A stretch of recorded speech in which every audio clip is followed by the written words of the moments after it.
Hello, welcome back to my channel. So as promised last week, I've got a book haul for you today.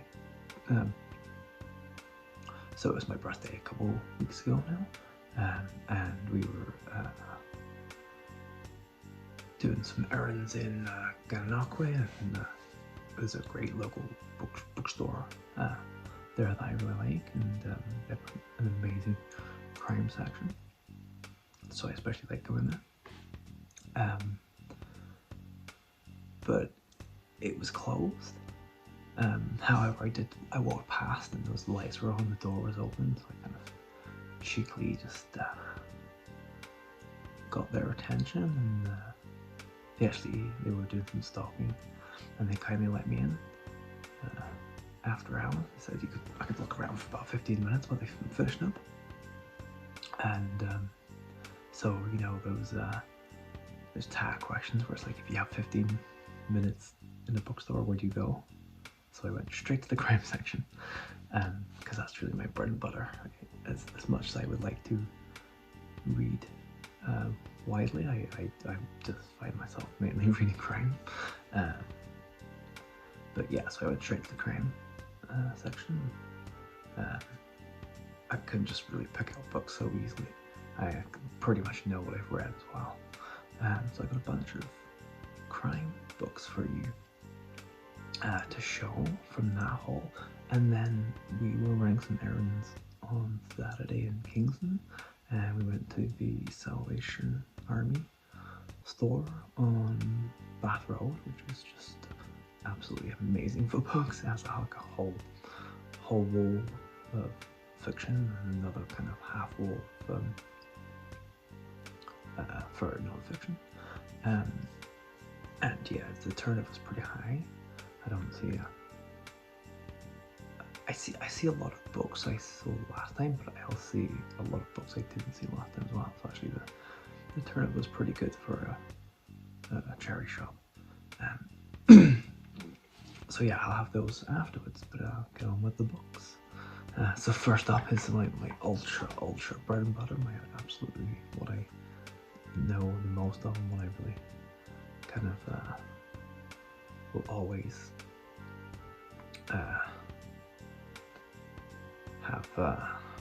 have time for to read, and always be in the mood for it. It's kind of mid 20th century American crime, and this is a great purveyor of that. It's Donald D. Westlake.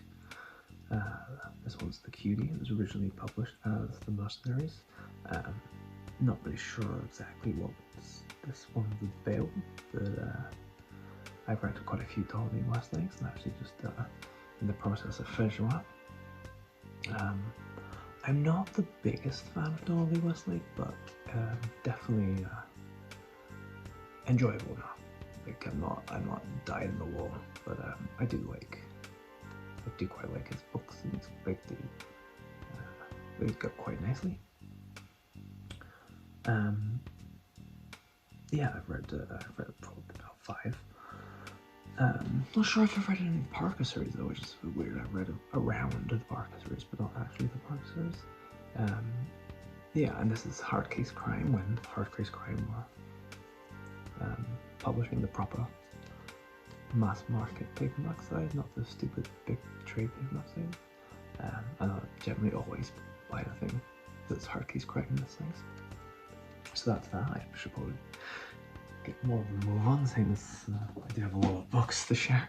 I've been just hoarding books so much recently. I'm not even going to include the I think 3 box worth haul that I got from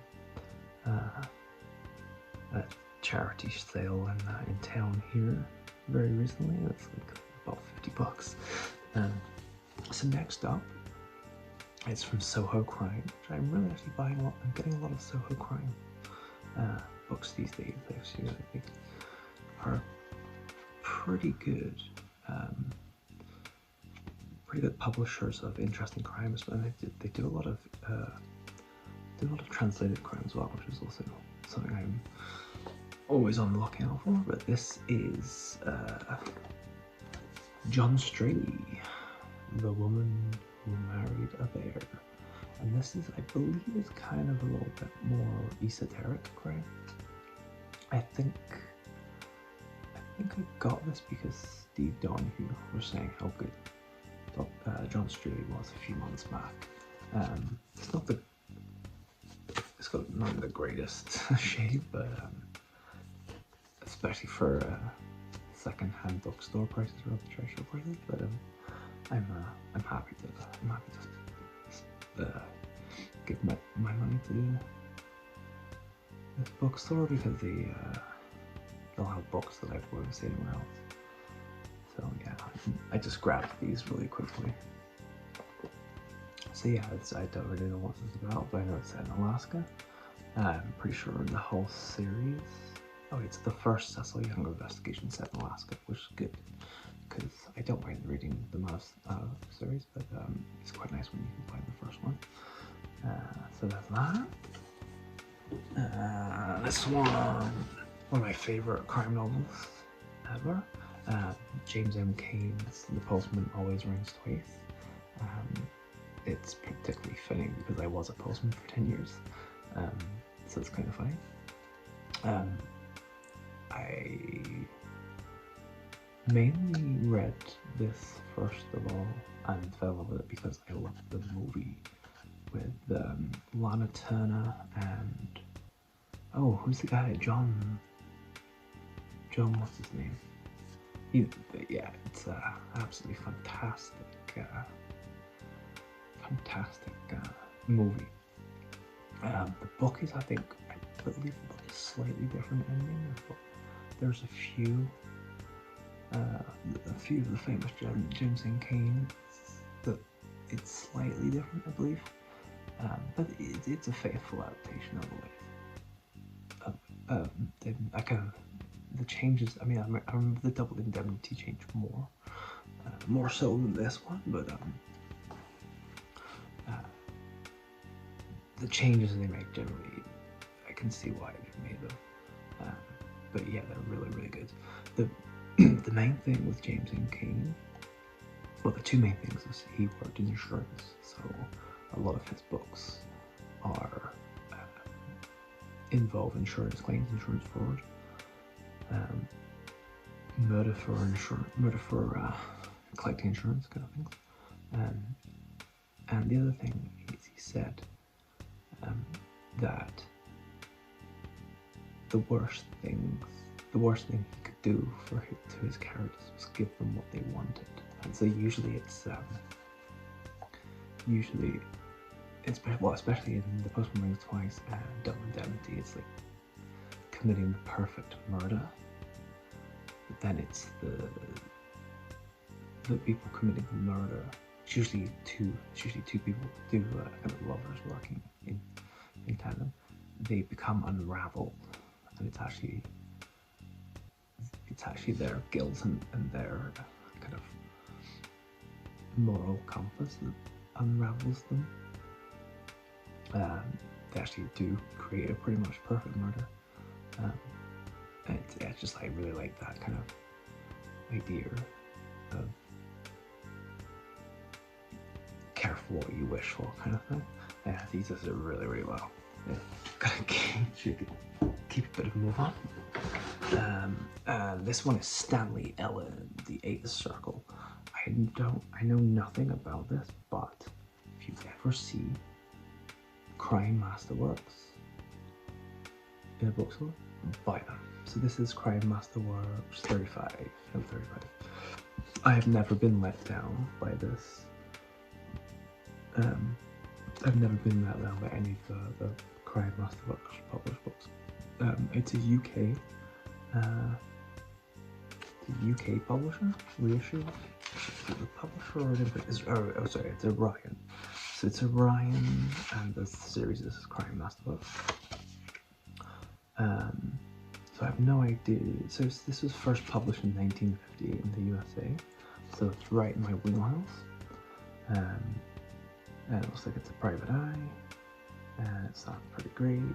But yeah, Crime Masterworks, I've never been let down. This is how I discovered Beast in View. by Margaret Miller. What else have I?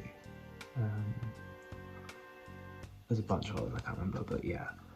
If I had the list of them, I would tell you which ones I discovered from this. But when I lived in the UK, the libraries often had these, and if I saw it, I'd read it. And it's so good. It's really good education in crime fiction. If you ever seen them. I've got Ross MacDonald, again, mid 20th century crime fiction. Just detective crime fiction. Private Eye. Not sure. I don't even know. I might have actually read this, but I don't have a copy of it, so definitely we'll read it again.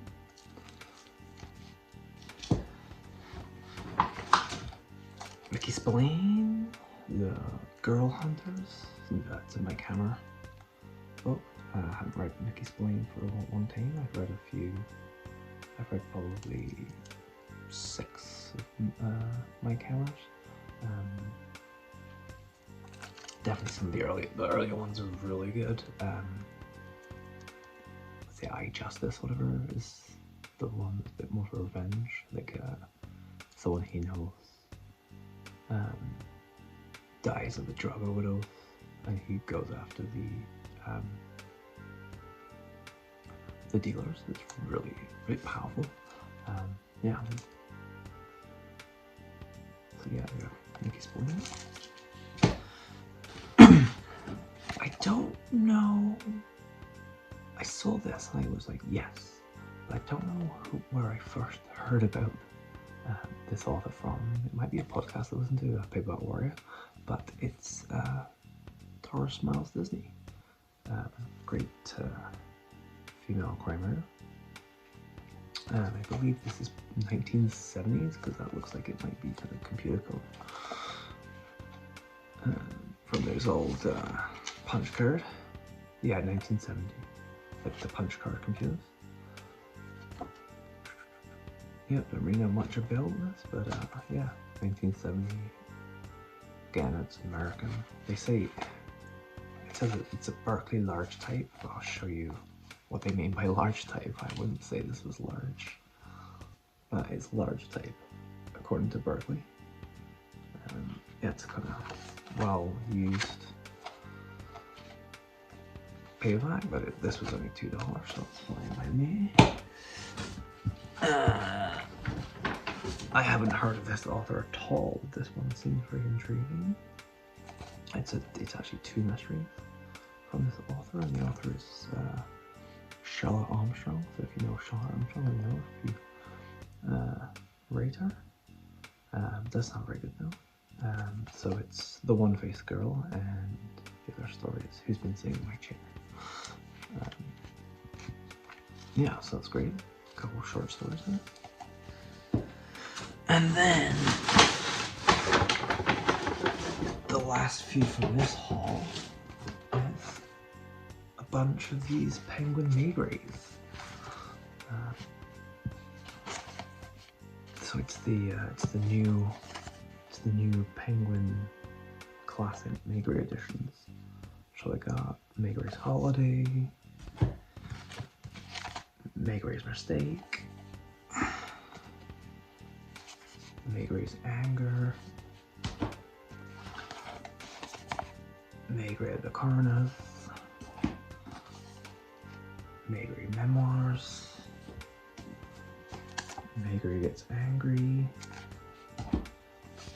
Maygray's Revolver, and Maygray and the Old Lady. So yeah, I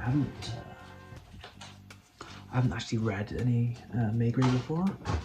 It's been a bit of a big oversight of my reading, especially as I am actually a really big fan of French crime films. And so I know Maygray does have it's kind of similar. It has a kind of noirish feel to it, I believe. It's definitely kind of bridges the gap between like the kind of classic British murder mystery and the tough hard-boiled American. But yeah, I haven't really read any, so it's more just on my impressions. But yeah, I really need to correct that, and I feel like I'm gonna like them, so I just bought them all, and they're like $6 each, so I just grabbed all the individual ones. But yeah, I'll go on. So that was that for the crime. That's just what happens when you have 15 minutes at a bookstore. It was actually quite funny because the owner was like, "Oh yeah, you can just pop in for like 15 minutes," and then within about 5 minutes, 5-10 minutes, I had probably a stack of had like half that stack there, and he was like, "Oh, take your time. You can, if that's your stack you're working on, take your time. You can be right up to when we leave." So I definitely made it worth a while, because it was very nice for them to let me in after they closed. So that's another shout out for Beggars Banquet in Gananoque. If you're ever in Gananoque, Thousand Islands is really beautiful in the summertime, and you can take a nice cruise of the Thousand Islands. Really good boat cruise. Yeah, and then stop in at Beggars Banquet to get some great used books. But yeah, on with the amazing Salmar haul. A lot of these were between $0 and $1.50. So it's actually an amazing place to go. I got all these books for under $10. First one up is was it Edward Rutherford's classic Sarum. Did I quite pronounce that? So Edward Rutherford is almost kind of like the British James Michener kind of thing. I would probably describe him as. Writes these epic historical novels based on places. So he's one of his most famous ones, Russia. I have his copy of London, but this is actually in Stonehenge, so a big giveaway. This is set in Wiltshire, which is actually the county that I grew up in. So it's basically about 10,000 years of 10,000 years of history in this historical fiction novel. So it's like from primitive beginnings right the way through medieval to the Civil War up until present day, which was 1985, because this was written in 1987. Or this was published in 1987. I imagine it took me a while to read it, to write it. And it's probably going to take me a while to read it too. Comes in over 1,000 pages. But I will be very interested to read this, because I actually probably know a fair bit about the history of the area, since I actually grew up there. Spent about 11 years of my life there. So that's that. Next up, this is another Soho crime. So if you have just been taking a chance on a lot of these Soho crime ones, this is Barbara Cleverley, and it is Dinah's Altar. I believe Barbara Cleverley is British, and this is set in Cambridge in the 1930s. So that's kind of another of my wheelhouse eras. I don't know when it was published, but definitely historical crime fiction. It's from the 30s. It's also up my alley. 2016. Yeah, published 2016. I have Gillian Beckwith, A Rope in Case. This was $0. I have no sense. So it's an absolutely brilliant deal. So I've read another one of Gillian Beckwith's books, and they're basically fictionalized stories of her life in the Hebrides. She's an English woman who moved to the Hebrides and lived there for a number of years. And I just imagine a lot of the stories kind of happened in this, but they were kind of for sure. I don't think they're like in a word count, but it's definitely inspired by her living in the Hebrides for, I think it was about a decade, maybe at least. And the name of the story comes from the landlady said that you should always carry a rope in case. It's very useful when you're in the Hebrides.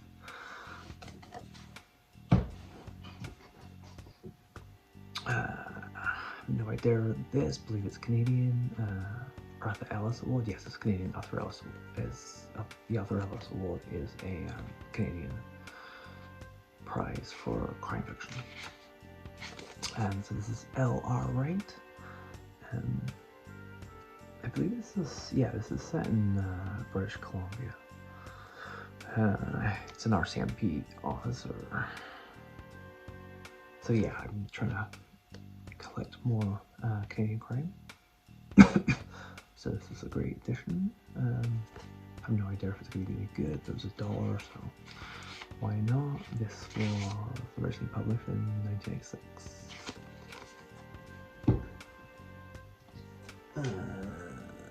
Talking of Canadian crime fiction, this is one of the best purveyors of Canadian crime fiction, Howard Engel, the husband of Marianne Engel, the great author of such titles like Bear and The Honey Manifesto.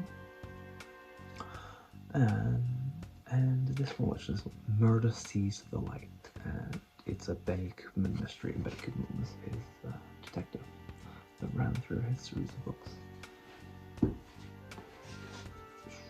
And this one is another crime fiction, Edgar and American Mystery Award-winning author, so that's usually a good sign. Never heard of this person, David Handler, and what's the book called? The Man Who Loved Women to Death. But what I liked about this is it's a ghostwriter. I think the protagonist is a ghostwriter, and someone actually so a ghostwriter usually chooses his clients, but this time Hoagie finds himself chosen. His new client calls himself the Answer Man, and he's mailing Hoagie anonymous installments as a work in progress. But then it turns out that the work in progress is mirroring real life crimes. That was 50 cents, so the Salmire is such a good place to take your chance on books, because 50 cents, it doesn't matter if it's terrible. No, nothing really lost, and probably can't get this at the library anymore. So this was originally published in 1997.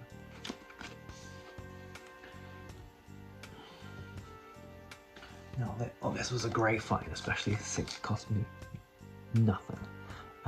It's The Mouse That Roared. And I don't know who is that familiar with would be familiar with that title, but it is also the name of the Peter Sellers. Peter Sellers adapted this movie with, I believe, was it Jack Arnold? Jack somebody that directed it. Anyways, it's a fantastically funny movie that it's basically this micronation finds that their one item they export, someone's effectively undercut them, and so there's no longer a demand. At least I think it's wine or something they have. It's their one export, is how they make all the money.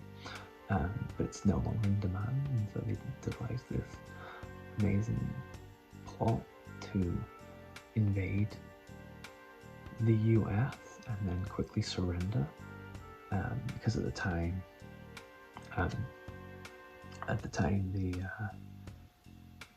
the US had the US kind of had like they would financially help their nations they defeated, just to stop them from attacking again, kind of thing. I think it was like some sort of I can't remember what they called it, but yeah. So that was the amazing scheme that they thought up. But then what happens is when they attack, they attack New York, and when they land in New York, and they're what's hilarious as well is they're like a backless nation, so they're still in like medieval garb. But when they attack, New York is currently going under a nuclear bomb drill, and so there's no one around, and so they actually managed to capture New York, and it's hilarious. But actually, like, really, I've never read the book, so it's good to read the book. Let's see, if you just watch the movie, it's hilarious. I got a Jack Higgins. It's the author of The Eagle Who Did It. The Eagle Has Landed, sorry. The Eagle Has Landed. I've actually collected a bunch of Jack Higgins recently. I haven't read him at all. Hopefully it's good. This was, again, $0. So can just completely take a chance on. So it's a British kind of, I'd say more, I guess, adventure. I guess more adventure, very military, I guess. So it's it's borderline crime, but I would say it's more kind of military adventure fiction. Good Jack Womack Terraplane. Again, $0. Amazing.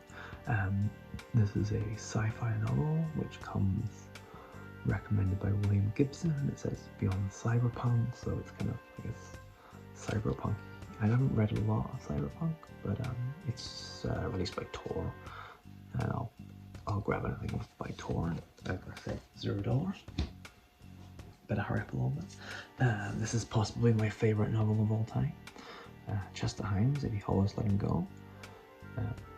Just a really, really great portrayal of what it was like to be a black man in America during World War II, which basically you're kind of needed but not, because I think it's set in the naval dockyards of San Francisco, where basically because a lot of the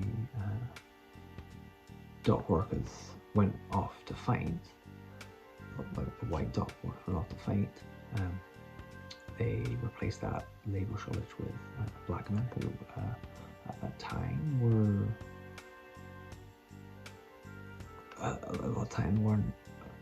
allowed to fight, or eventually when they were still segregated. So actually, yes, they conscribed that they used them in the dockyards a lot rather than sending them off to war. In like the one segregated battalion were there at that time.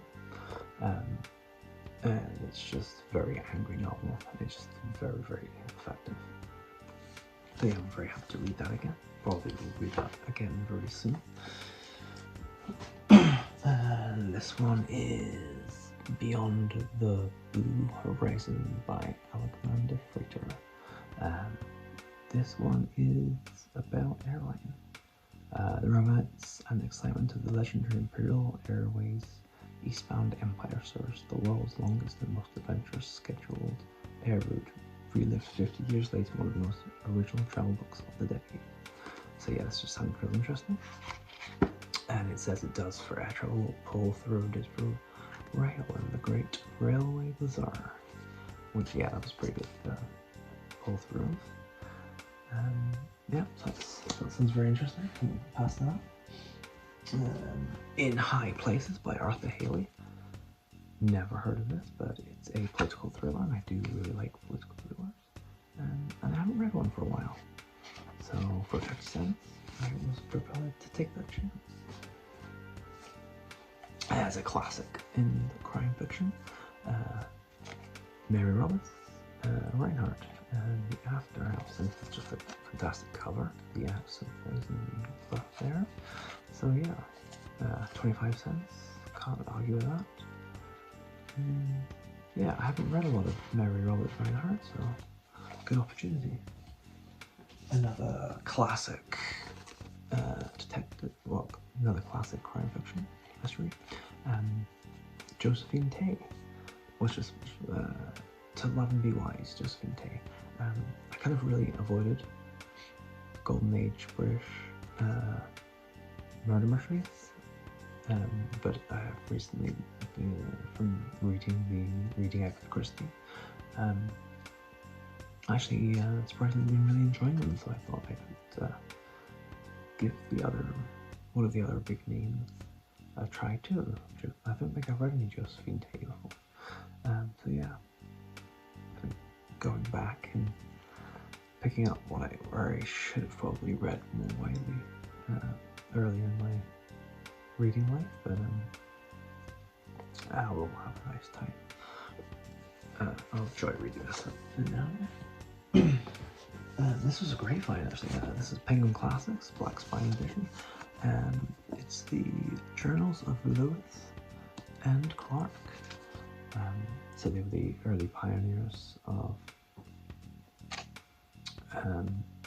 America. They went out and kind of mapped a lot of America, and I think some of Canada too.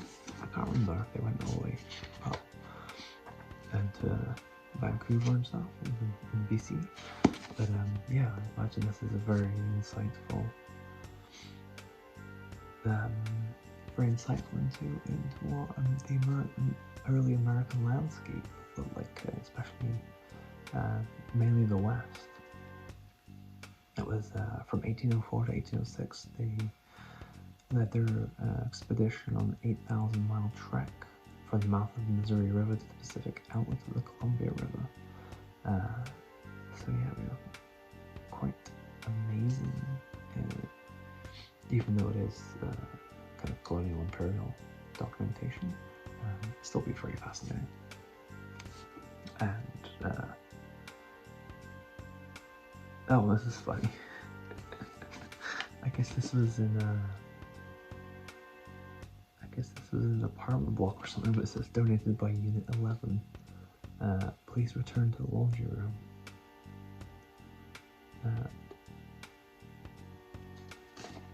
When you are finished. It's very funny, I've never done that before.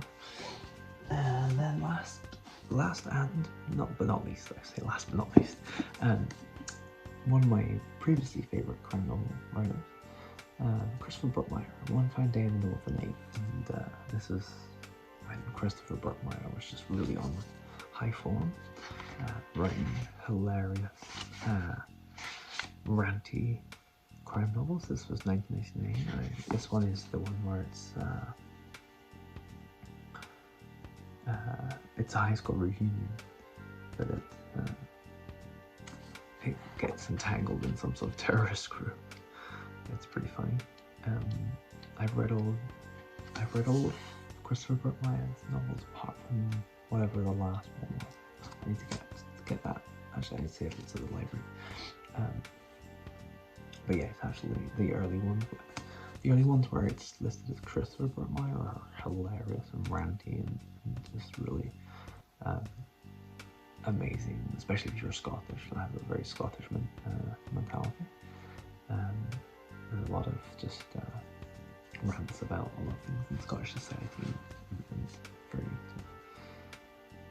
He's a humanist that's very like anti-religion, but like really the hypocrisies of religion, and you know, he grew up in Glasgow, he's from Glasgow, and it's just kind of like cutting through like the sectarian bullshit of the city and other things like that. And he deals with one of them he deals with kind of like the fraud kind of mentalist types, and it's just, yeah, it's very funny. But so that's Christopher Burtmeyer, and later on in his career he just released books, published books as Chris Burtmeyer, and they're just like more standard thriller mysteries. They're still good, but they're just not as good in terms of, there isn't really any jokes, it's not really satire or hilarity even, or dark. It's like super dark humor in a lot of these. there's just none of that in the standard thrillers. But yeah, I kind of understand why he needed to change, probably for his own sanity, and probably got a lot of backlash. Some of these books too. But I've actually, he used to come to Dundee a lot, so I've seen him talked about 3 times, I think. Just yeah, very fun. I used to have all of the books, but they never made it over when I moved to Canada. So it's nice. I think this is the second one I've found since. And this is actually in the edition that I had. This is I believe the Little Brown. Yeah, Little Brown. So yeah, this is actually the edition that I had. So it's very nice. I'll be looking forward to going down a bit of a memory, a bit of nostalgia memory trip with it. So yeah, that was that. And we're all having a good day. And hopefully I'll get a tag video up today as well, so we'll have you.